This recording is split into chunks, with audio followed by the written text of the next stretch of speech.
Using today's word makes you sound more intelligent, more insightful, vast in your understanding of things. It's pragmatic.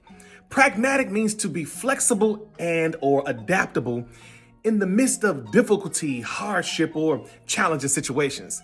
If I were to use that in an example, I would say pragmatic thinking makes it easy to separate the logical aspect of things that are emotionally arousing. Pragmatic. Can you give an example in the comments? I love to read it.